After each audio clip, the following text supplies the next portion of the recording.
Actually, I just had a cute baby. Unlike my sister, who's infertile, I managed to get pregnant just fine. My sister, who had eloped with a man a few years ago, had since become completely out of touch. That man was my former fiancé. Suddenly, she reached out with news of her childbirth. Her typical behavior of adding unnecessary remarks hasn't changed. This is because, in the past, she often made sarcastic comments to me. Women who are infertile don't deserve to get married. You should just stay lonely and single forever.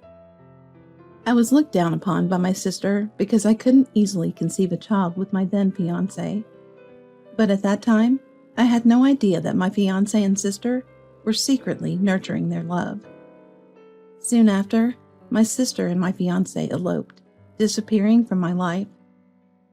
The shock and sadness of that time are something my sister, who easily stole my fiancé, could never understand. Now, 4 years later, she suddenly contacted me. I am Natalie. I've been a freelance photographer for 5 years. This year, I turned 33. My work income is finally stable, but I'm still in a state where I can't let my guard down. 4 years ago, when I was at the lowest point in my life due to a shocking event, my husband Kenneth reached out to me. They say love wounds heal intentionally, and now the sadness of being betrayed by my former fiancé has completely healed. And to think that even my own sister did the same.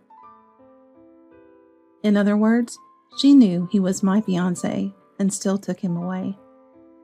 The fact that two people I trusted betrayed me at the same time was enough to mentally corner me while I was still in my 20s.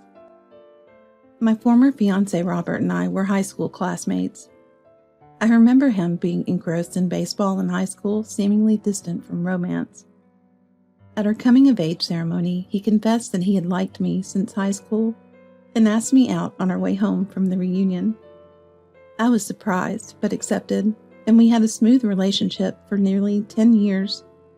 However, just before our wedding, Robert and my sister Victoria's affair came to light. It started when I found her lipstick in the passenger seat of Robert's car. The day before, my sister had bragged to me about buying a new lipstick, probably leaving it intentionally for me to find.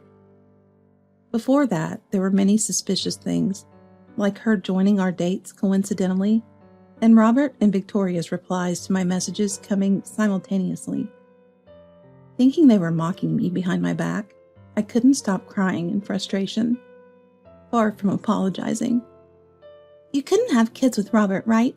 It's sad that you wasted his time. An infertile woman doesn't deserve to marry. You should stay lonely and single forever. My sister taunted. Indeed, Robert and I struggled to conceive. Though we were still engaged, we both wanted children soon, and tried multiple times unsuccessfully. I continued to visit the hospital, but Robert grew tired of it and stopped going. During that time, he developed a relationship with my sister. Robert assumed the infertility issue was mine and discussed it with my sister.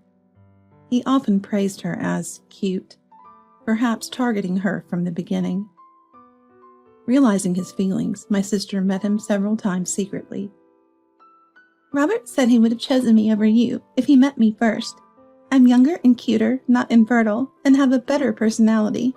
Are you okay with that? Maybe you should break up soon.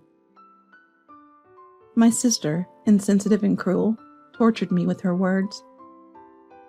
She couldn't stand being inferior to me in academics or sports, so she'd been like a devil to me since childhood. The fact that my beloved was secretly seeing my sister, touched me with the same hands, and wasn't serious about our future along with many other things, overwhelmed me to the point of being unable to do anything. As for our parents, they always favored Victoria, who was blessed with good looks. Mom, a former reader model in her 20s with great beauty and style, was adored by Dad, who did whatever Mom wanted and treated me coldly, just like her. Though there was no physical abuse, the blatant difference in their attitudes towards us was heart-wrenching. So when I complained about my sister stealing my fiancé, I knew our parents wouldn't scold Victoria. Now we hardly communicate, and I don't plan to involve them in my life anymore.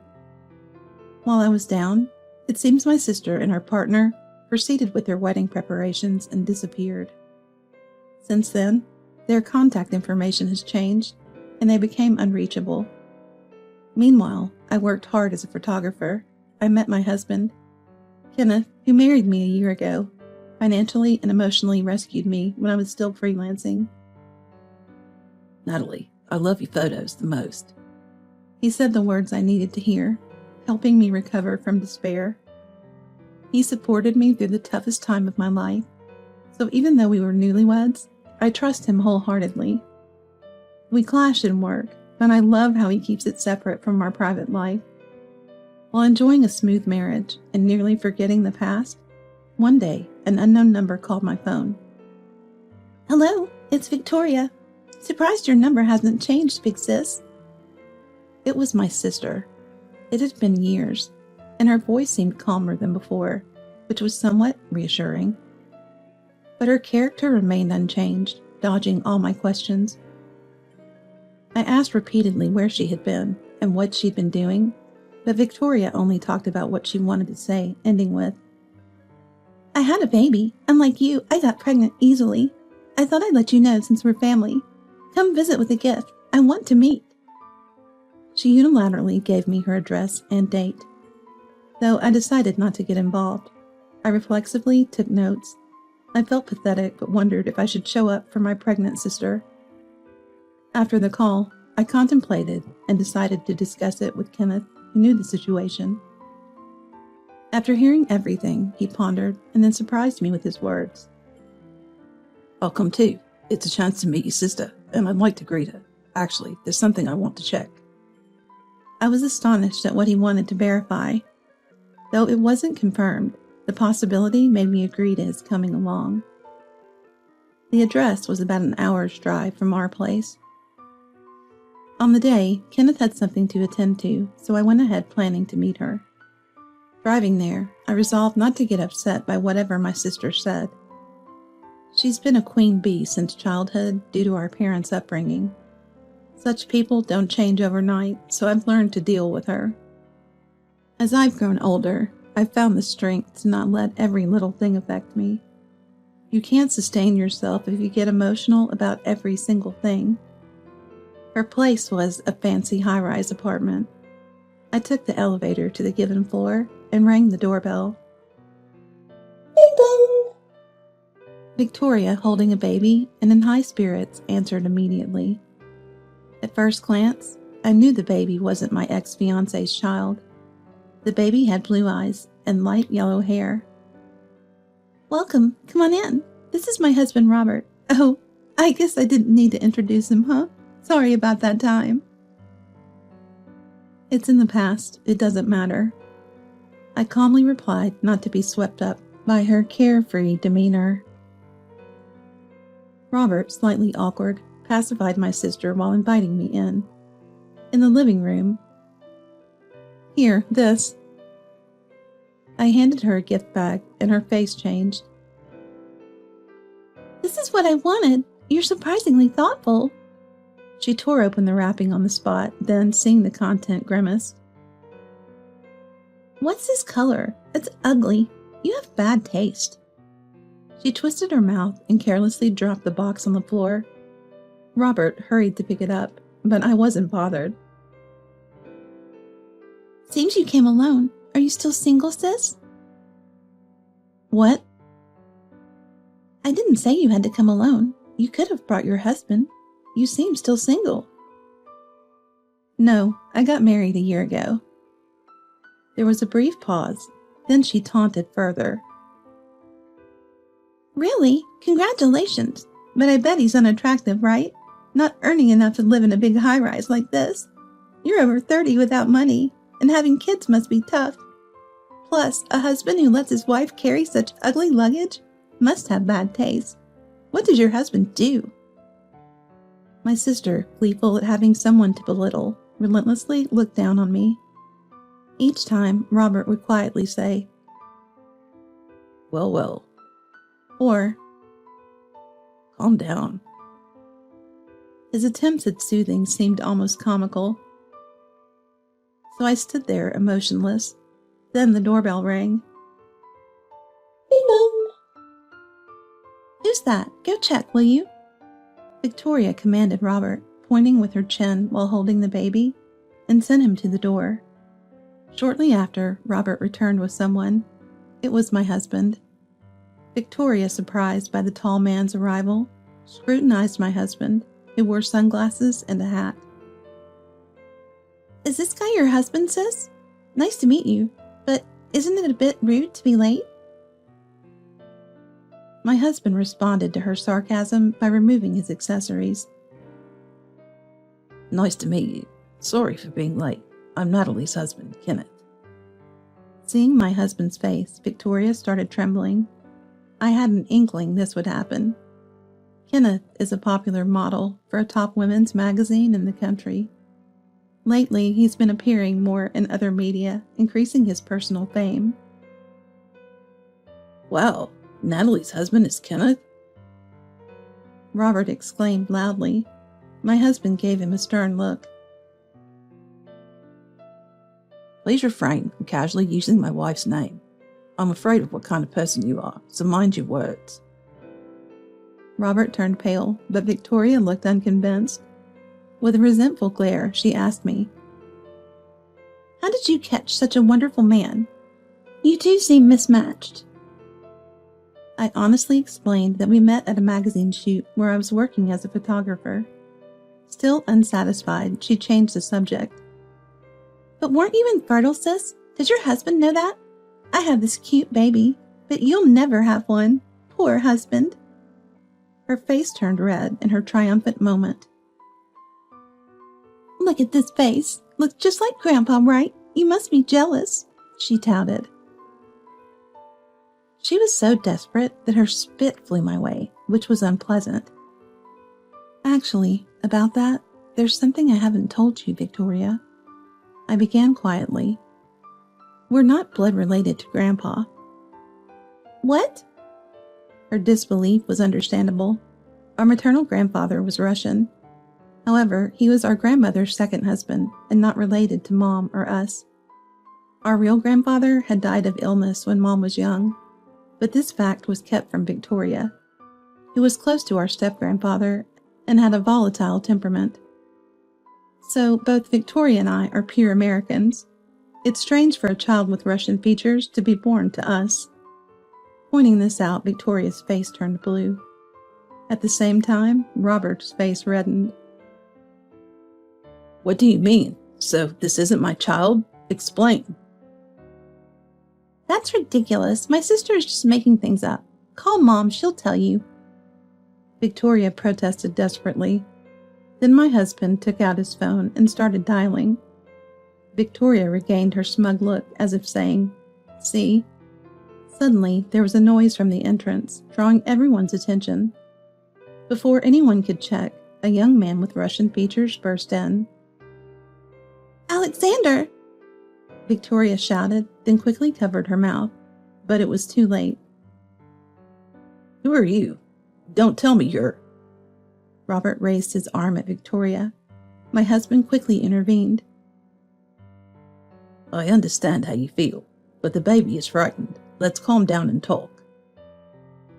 Robert lowered his arm and sat on the sofa, looking defeated. We all sat nearby, beginning our discussion. Kenneth had been close friends with the model Alexander for about 10 years. About 6 months ago, Alexander confided in Kenneth that he might have been a victim of marriage fraud. Kenneth had a hunch he'd seen the woman in a photo Alexander showed him before. Remembering her from a family photo I had shown him when we started dating, Kenneth, reluctant to accept it, decided to verify the truth for his friend's sake. Caught off guard by her earlier slip, Victoria had no good excuse and looked down for a while, eventually as if giving up. Yes, the baby isn't Robert's, she murmured. Why did you betray me? Cheating is the worst thing you could do, Robert shouted. I thought it was ironic he could be so angry after doing the same to me, but at that moment, it didn't matter. My strong-willed sister retorted to his yelling. It's your fault we couldn't have kids. I kept quiet about it, but what's with that attitude? Indeed, neither my sister nor I could have children with Robert because the issue was with him. However, my sister had mocked me relentlessly as an infertile woman, so I guess she couldn't admit it. Desperate for a child, my sister used a matching site to meet Alexander, hoping for a cute, half-faced baby. She convinced Robert that the baby had inherited our grandfather's traits. Logically, it's a stretch to think a baby with Russian features would suddenly be born to an American-faced sister and her American mother. Moreover, it seems she made marriage-like statements to Alexander when they met. Alexander, believing they were dating with marriage in mind, cooperated with her desire for a child. At that time, Alexander was also suspicious because his sister had stipulated they only go on dates for a few hours during the day, and that he could not leave the house on weekends due to family commitments. He even lent her money, despite suspecting something off due to her conditions about meeting during the day and never on weekends. Alexander is deeply hurt by this. We're going to see a lawyer about it, my husband said. At that, my sister and her husband stood up. Stop it. I didn't mean to deceive. It's all because of my husband's issues. It's not my fault. Cheating and then saying that? You did this behind my back. It's got nothing to do with me. Cut the crap already. The two started a disgraceful argument, oblivious to their child nearby. Feeling sorry for the baby, I picked him up from the bed and moved to another room.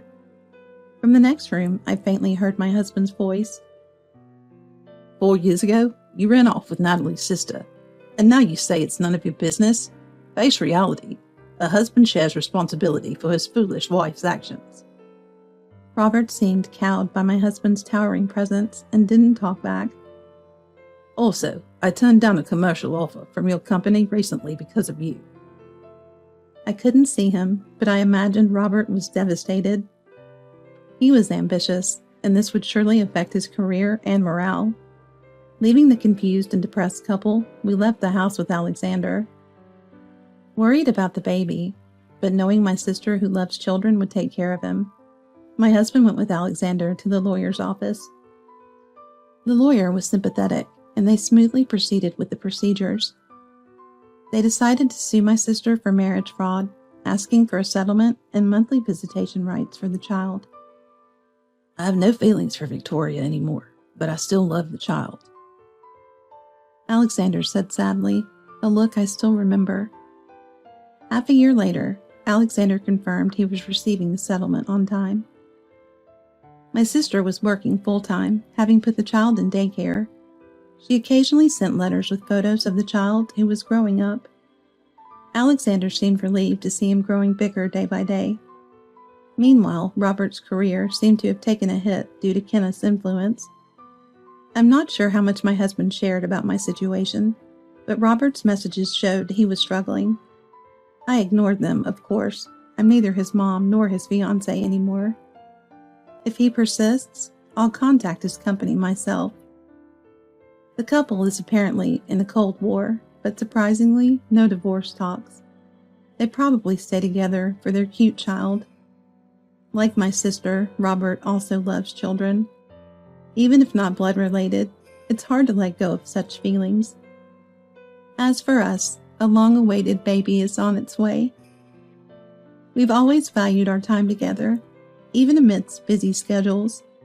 I plan to continue photography until the birth, but I'll decide with my husband and our baby. As our family grows, I cherish each day with optimism and joy.